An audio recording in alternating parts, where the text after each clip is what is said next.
One of the questions I get a lot from home buyers, especially first-time home buyers, is what kind of loans are available for first-time home buyers, and really, what is the process that they should take in getting a loan?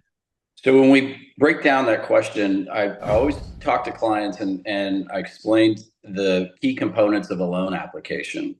And FHA is a great loan for a certain individual. Conventional loan is another great program for a certain individual, and a VA or a USDA. But for first-time home buyers, a lot of them tend to lean towards FHA because FHA is a stronger candidate for a lower down payment, and for a candidate who has higher debt to income ratios, FHA will allow that individual to qualify for that type of program. What I really like about FHA versus a conventional loan, they both offer down payment assistance, and this we call it DPA on the lending side. And down payment assistance, there's two types of programs within the down payment assistance. One is a forgivable grant, where a buyer can come in and look to get their 1 to 2 to 3%, and even what's even kind of cool, Troy, is this can go up to 5%. So a buyer can actually qualify for a grant that covers 3% of their down payment plus 2% in closing costs. So if someone reaches out to me and says, "Look, I'm looking to purchase a new home, but I want to save some money for maybe some repair work, or maybe I want to furnish the home," we want to definitely look into the down payment assistance, where we can look into the forgivable grant where they don't have to repay the down payment, and or the down payment assistance where we can actually have a monthly payment associated with the grant. So there are avenues that people can come in depending on the qualifications that they necessarily don't have to have a ton of money. I think the general feeling from her first-time homebuyers, they have to have 20% down, or they have to have 10% down plus closing costs. So you're saying that there are programs out there that they have to qualify for, but they're not going to necessarily empty out their entire savings account to buy the property Correct. that they fall in love with. Correct.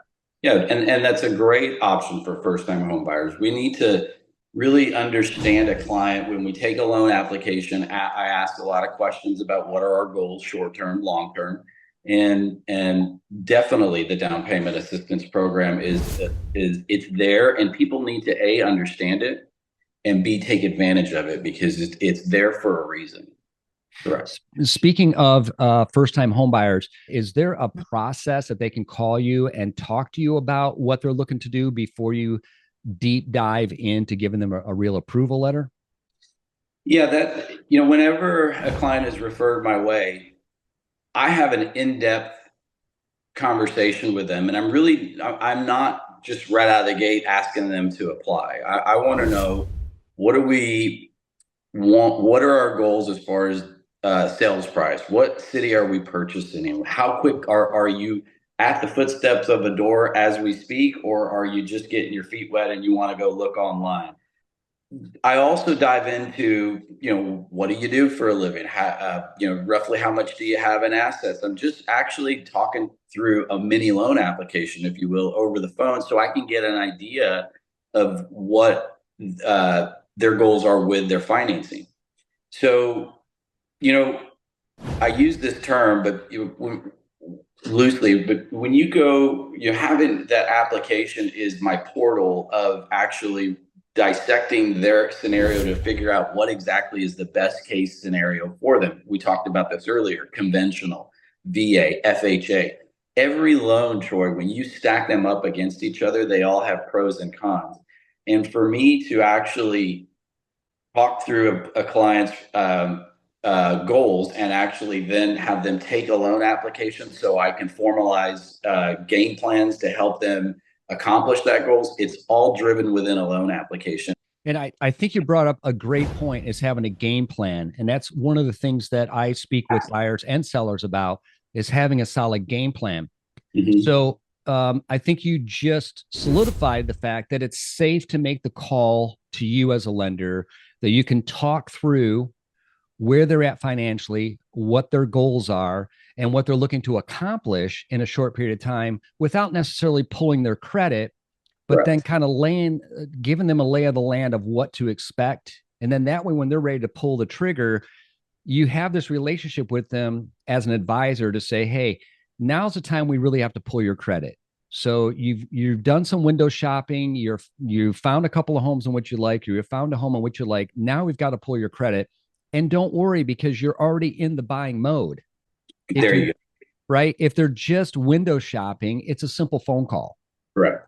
And there's where I think another misconception comes from first time home buyers is that if they call a lender, it's gonna, like you said, it's gonna mess with their credit and it's gonna make them have to buy a home.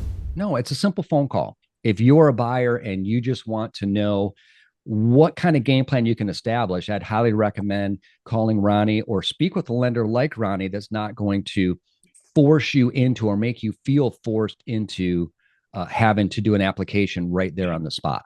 And one more note, Troy, if I may, is I really believe that every buyer should talk to a lender before they actually engage in their home search. And the reason for that is sometimes buyers, especially with the market that we're in today, where rates are just moving at a historical rate, we want to, information is key on any big decision, no matter in life how we look at it, is we want the information to be able to dissect it and make a decision off of it. And when we're looking at homes, sometimes clients call me and they look at a sales price online and they're like, yeah, I think I can afford that. And when I actually show them taxes, insurance, PMI, interest rate, they're like, whoa, that's way out of my ballpark.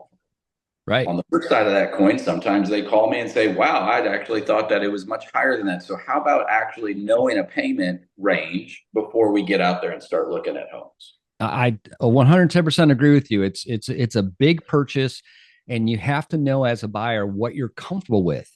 Thank you for making that very clear on what a buyer can do and what I believe they should do is get the game plan established and start the process as soon as possible before they go out and start looking at homes, so that they're either not looking at something that's um, uh, not what they really want because they feel that that's the price they have to be in, or looking at properties that are going to put them outside their comfort range.